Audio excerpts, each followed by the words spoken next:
आपका अपने चैनल पे स्वागत और अभिनंदन है। प्यारे विद्यार्थियों, आपको राजनीति विज्ञान के 2 मॉडल पर पूरे करवा दिए हैं। तीसरा मॉडल पेपर आज हम करने जा रहे हैं। क्लास होगी 12th अपनी और सब्जेक्ट होगा राजनीति विज्ञान का।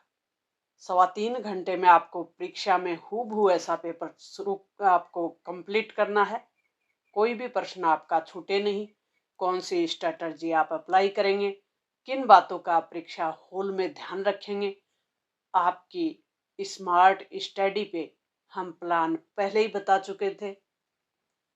आपकी तैयारी लगभग पूरी हो चुकी होगी, नहीं भी हुई है तो भी प्यारे विद्यार्थियों आपको डरना नहीं है। इस पेपर को आपको कैसे हल करना है, ऐसा मान लें कि आपको इसमें से कुछ भी नहीं आ रहा, और अगर आ रहा है तो आप 95 जाने वाले हो। आगे बात समझ में। अभी आपको बिल्कुल भी डरना नहीं है। आपके सामने होंगे 18% और वो होंगे 1 मार्क्स वाले। अब हम बात कर रहे हैं कि आपको कुछ भी नहीं आ रहा। मान लो आपको कुछ भी नहीं आ रहा प्यारे विद्यार्थियों, फिर भी आप इस पेपर में अच्छे मार्क्स कैसे लाते हो। देखो, सबसे पहले खंड ए आपके सामने है और खंड ए आपकी कॉपी में आपको लगाना है। जो टॉपर स्टूडेंट होते हैं वो कॉपी कैसे लिखते हैं, उनका एक भी मार्क्स क्यों नहीं कटता, इस पे हम पहले ही बात कर चुके हैं। अगर आपने अपने चैनल को सब्सक्राइब नहीं किया है तो वो आपके सामने नहीं आई होगी। हम शेखावाटी मिशन की पीडीएफ को पूरा कर चुके हैं और एक एक प्रश्न को सरल और सहज करके समझाया जा चुका है। जिसने पीडीएफ को 2 बार रिवीजन कर लिया उसको लगभग याद हो गया, और अगर किसी ने 3 या 4 बार है पीडीएफ का रिवीजन कर लिया तो उसको एक भी राजनीति विज्ञान का प्रश्न है वो आए नहीं, ऐसा हो ही नहीं सकता, क्योंकि इतनी सरल भाषा में शेखावटी मिशन की पीडीएफ है। अपने खुद के भी पर्सनल नोट्स हैं। मॉडल पेपर के नाम से टॉप टॉप जो क्वेश्चन आंसर सहित वो क्वेश्चन जिनकी पूरी पूरी संभावना थी वो बनाकर डाले हुए हैं। प्यारे विद्यार्थियों, आपकी पूरी मदद करने का प्रयास किया। भले सरकार ने 1 महीने पहले आपके एग्जाम करवा दी हो, लेकिन हम आपके शुरू से ही साथ खड़े हैं। अब हम पेपर को हल करेंगे, ज्यादा समय खराब नहीं करेंगे, क्योंकि समय बड़ा कीमती है। जिसका समय है एक बार खराब कर दिया वो प्यारे विद्यार्थियों समय कभी लौट कर नहीं आता। 1 मार्क्स का हर प्रश्न होगा।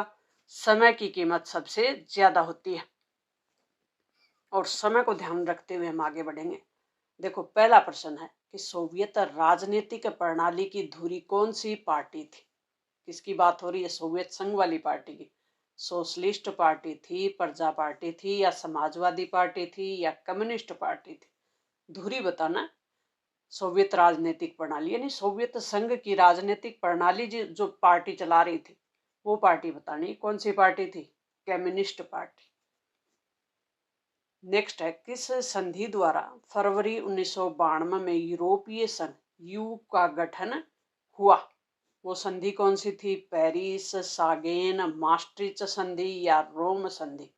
1992 में यूरोपीय संघ की स्थापना हुई। कौन सी संधि द्वारा? मास्ट्रिच संधि द्वारा। नेक्स्ट प्रश्न है, 7 दलों का गठबंधन 7 पार्टी अलायंस किस देश से संबंधित है? वेरी वेरी मोस्ट इंपॉर्टेंट वो प्रश्न जो आपके एग्जाम में आपको देखने को मिलेंगे प्यारे विद्यार्थियों, उन्हें हम हल कर रहे हैं। मॉडल पेपर हम हल कर रहे हैं। कौन से देश की है वो? नेपाल की है, बांग्लादेश, श्रीलंका या पाकिस्तान? आपको याद आ गया होगा, वो पार्टी है नेपाल की। हिमालय में बसा भारत का पड़ोसी देश है नेपाल। परमाणु अप्रसार संधि एनपीटी कब हुई? साल बतानी। 1978, 1972, 1968 या 1992?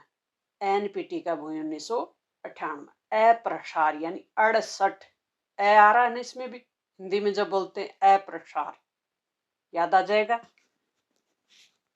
राजनीति विज्ञान में फैक्ट और जो कॉन्सेप्ट है, 2 ही चीजें हैं मेन। फैक्ट मतलब अपने जो भी डेट वगैरह है वो याद कैसे रखें, ये ट्रिक होती है, और कॉन्सेप्ट है वो कैसे क्लियर करें। नेक्स्ट प्रश्न है, बर्गर और नीली जीन्स की लोकप्रियता का नजदीकी संबंध किस देश की जीवन शैली से है? आपने अगर वैश्वीकरण का कॉन्सेप्ट क्लियर कर लिया तो आपको ये समझ में आ गया होगा। वैश्वीकरण यानी विश्व की अर्थव्यवस्थाओं को आपस में जोड़ने वाली एक प्रक्रिया है, उसको कहते हैं वैश्वीकरण।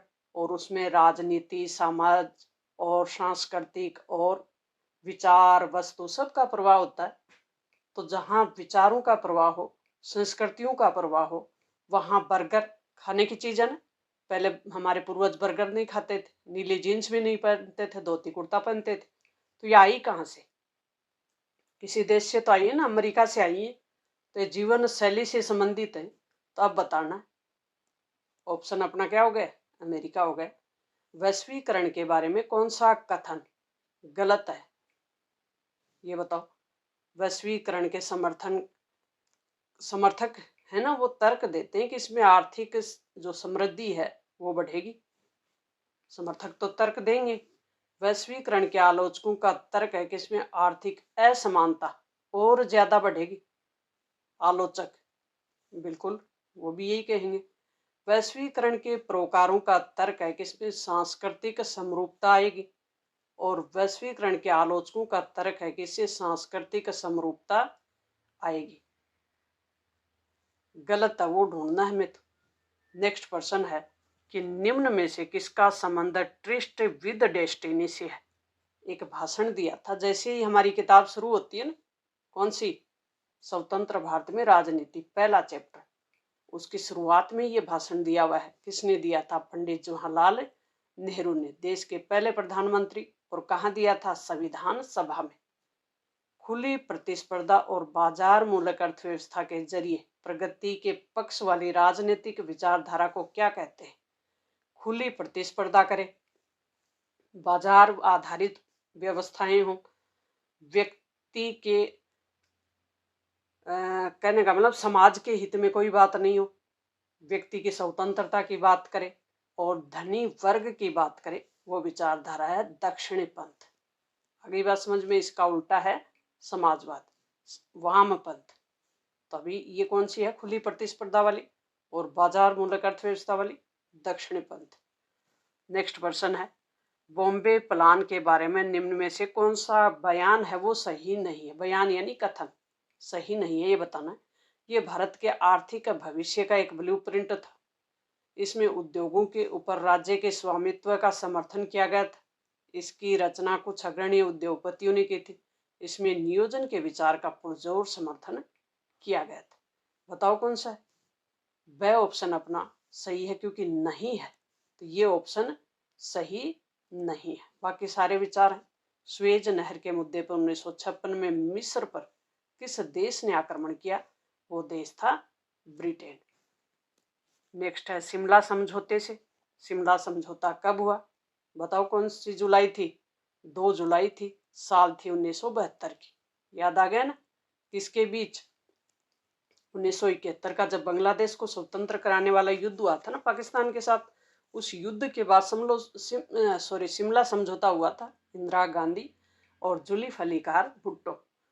जुल्फिकार अली भुट्टो जो पाकिस्तान की तरफ से थे। नेक्स्ट है, किस नेता को किंग मेकर के नाम से जाना जाता है? मोरारजी देसाई, के कामराज, विवेक गिरी और इंदिरा गांधी। किसको माना जाता है किंग मेकर? के कामराज को। आपातकाल की पृष्ठभूमि में वर्ष 1975 में जनता के संसद मार्च का नेतृत्व किसने किया था?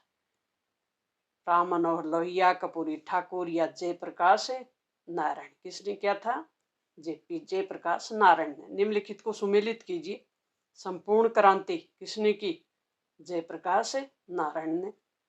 गरीबी हटाओ, इंदिरा गांधी ने।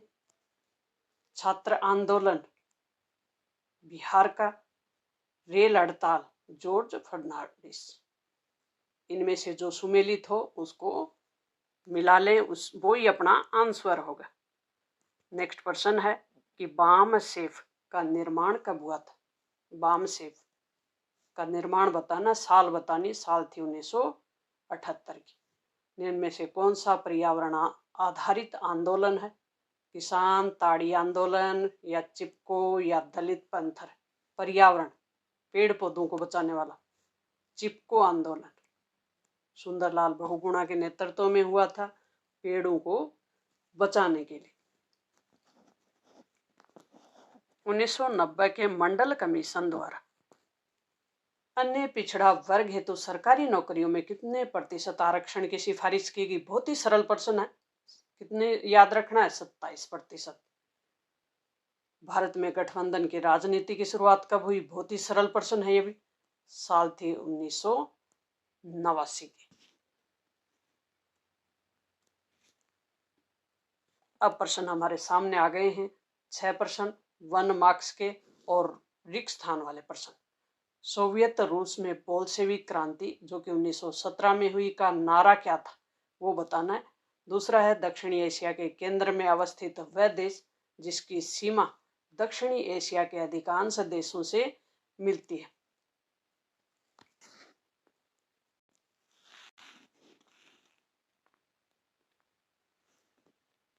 अब हम नेक्स्ट प्रश्न कर रहे हैं। प्रश्नों को जैसे पहला प्रश्न का आंसर दें आप। सोवियत रूस में बोल्शेविक क्रांति हुई ना 1917 में, उसका नारा क्या था? क्या था बताओ, जल्दी कमेंट बॉक्स में लिखो। क्या था? शांति, भूमि और रोटी, ये नारा दिया गया था। दक्षिणी एशिया के केंद्र में अवस्थित यानी बीच में। दक्षिणी एशिया के कौन से देश हैं? भारत, पाकिस्तान, बांग्लादेश, नेपाल, भूटान, श्रीलंका, ये देश कौन से हैं? दक्षिणी एशिया के देश हैं। इनकी जिनकी सीमा दक्षिणी एशिया के अधिकांश देशों से मिलती है, वो देश कौन सा है? भारत है। तो भारत भरेंगे ऑप्शन में। लीग ऑफ नेशन के उत्तराधिकारी के रूप में किसकी स्थापना हुई? लीग ऑफ नेशन क्या है? राष्ट्र संघ, जिसकी स्थापना 1920 में हुई थी।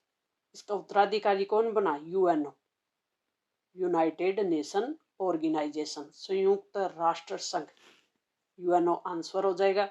फिर क्या है? कल्याणकारी राज्य की अवधारणा, जो कि अब पुरानी पड़ गई है। कौन से चैप्टर से बताओ? वैश्वीकरण वाले चैप्टर से। क्या पड़ गई है? पुरानी। और इसकी जगह किसने ले ली है? नव वामपंथी जो राज्य है ना, उसने ले ली है। प्रथम पंचवर्षीय योजना कब शुरू हुई? 1951 से शुरू हुई और कब तक चली? 1956 तक चली।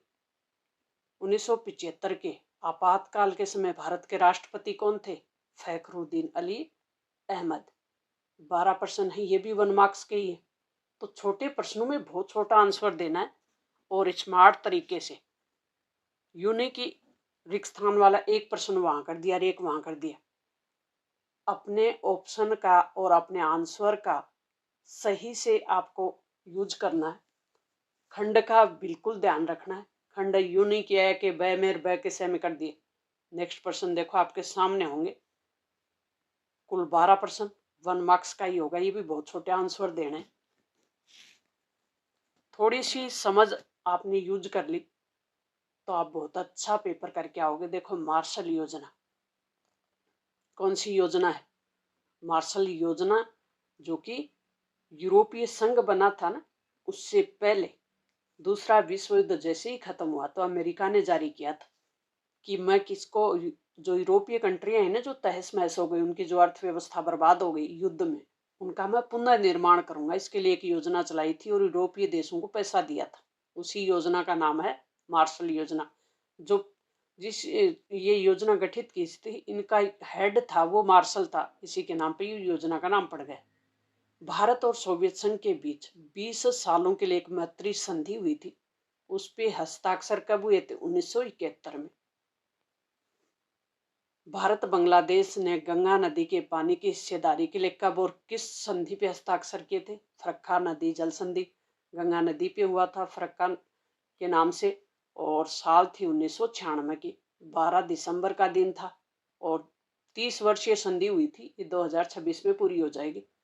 संयुक्त राष्ट्र संघ का वह महासचिव जिन्होंने एन एजेंडा फॉर पीस यानी शांति के लिए एक रिपोर्ट तैयार की थी, उनका नाम था बुतरस गाली। एकात्मक मानववाद, समग्र मानववाद सिद्धांत के प्रणेता कौन थे? दीनदयाल उपाध्याय। एक दल व्यवस्था से अधिक ठीक भारतीय दलीय व्यवस्था को एक दल प्रधानता कहना उचित होगा। उक्त कथन किसका था, ये बताना। नेक्स्ट प्रश्न, भारतीय सांख्यिकी संस्थान के संस्थापक कौन थे?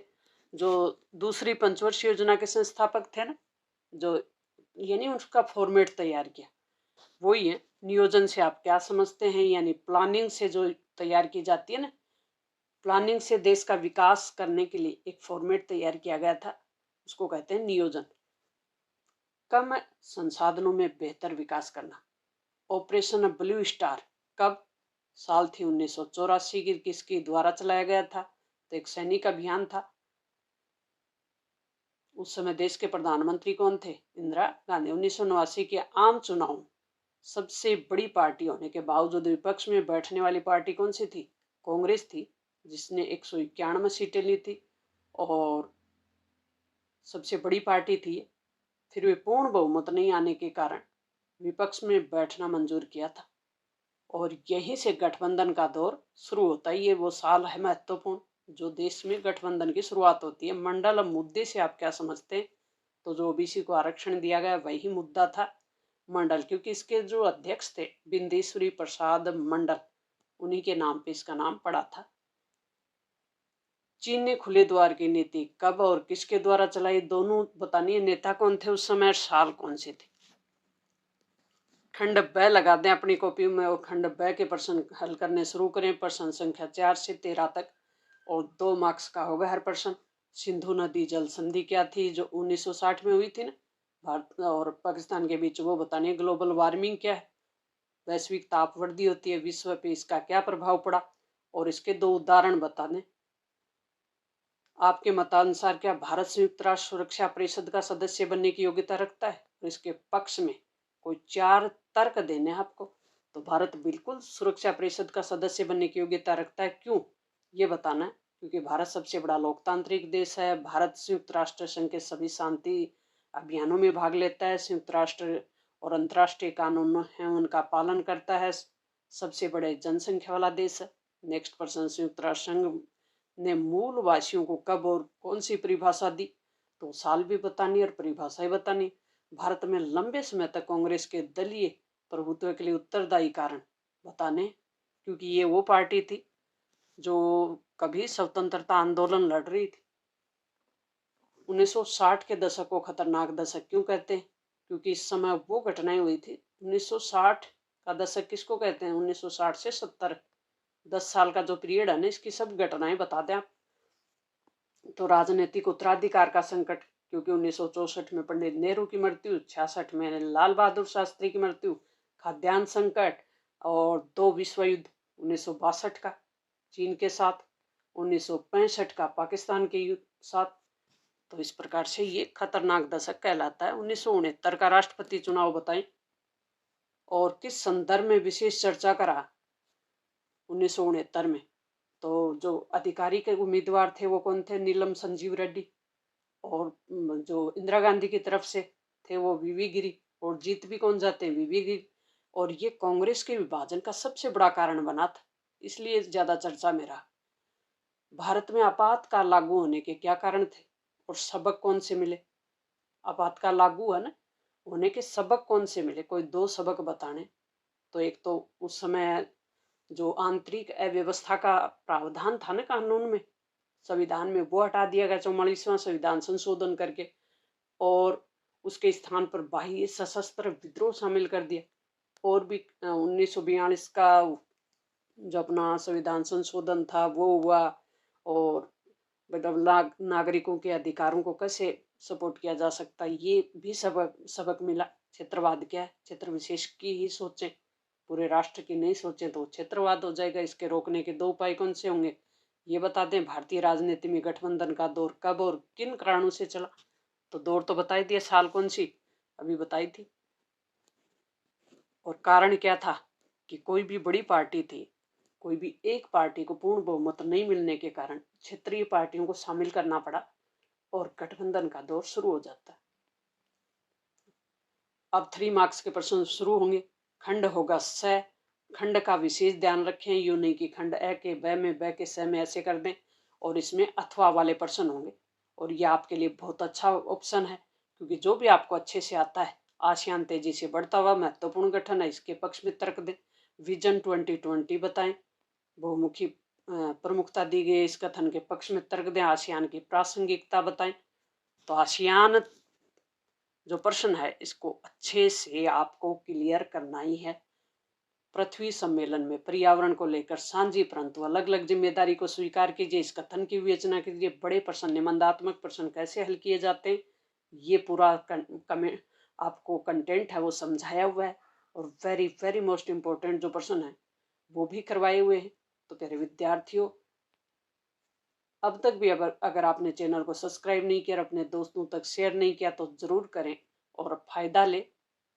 अच्छा पढ़ें, अच्छा देखें और अच्छा समझें, अपनी सोच को विस्तार दें।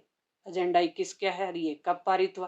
तो 1992 का पृथ्वी सम्मेलन हुआ था ना, तब एजेंडा 21 पारित हुआ था। क्या था ये? तो जो सस्टेनेबल डेवलपमेंट इंग्लिश में बोलते हैं, उस पर आधारित था। नेक्स्ट प्रश्न है, वैश्वीकरण के राजनीतिक प्रभावों की विवेचना करनी है। और दूसरा अथवा में कर दें, ये नहीं आ रहा हो तो प्रतिरोध के आधार कौन से? वैश्वीकरण, भारत में वैश्वीकरण का विरोध क्यों हो रहा है? नेक्स्ट है, भारतीय विदेश नीति में गुटनिरपेक्षता का महत्व और वर्तमान परिप्रेक्ष्य में गुटनिरपेक्षता की प्रासंगिकता। कॉन्सेप्ट क्लियर है तो आप आंसर भी दे देंगे। गुटनिरपेक्षता होता क्या है? सैनिक गुटों से दूर रहने का कॉन्सेप्ट, यानी भारत की विदेश नीति का एक महत्वपूर्ण तत्व है। और ये किसने रखा था? पंडित जवाहरलाल नेहरू ने।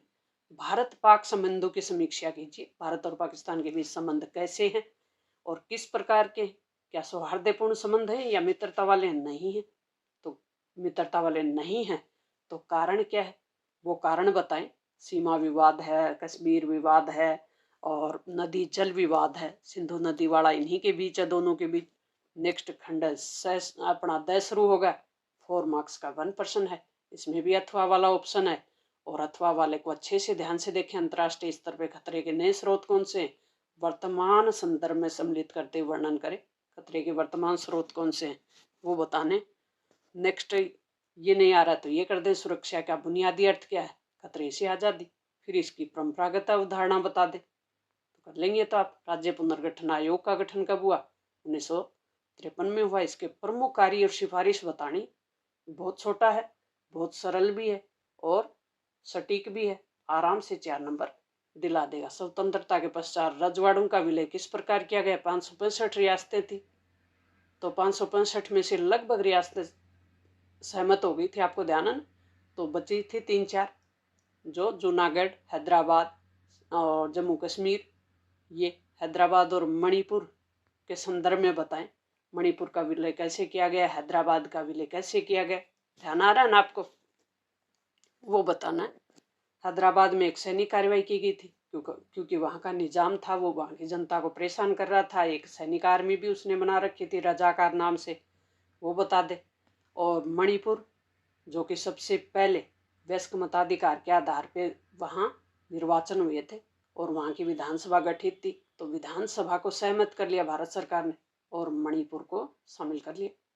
तो ये 4 मार्क्स ला सकते हैं आप आराम से।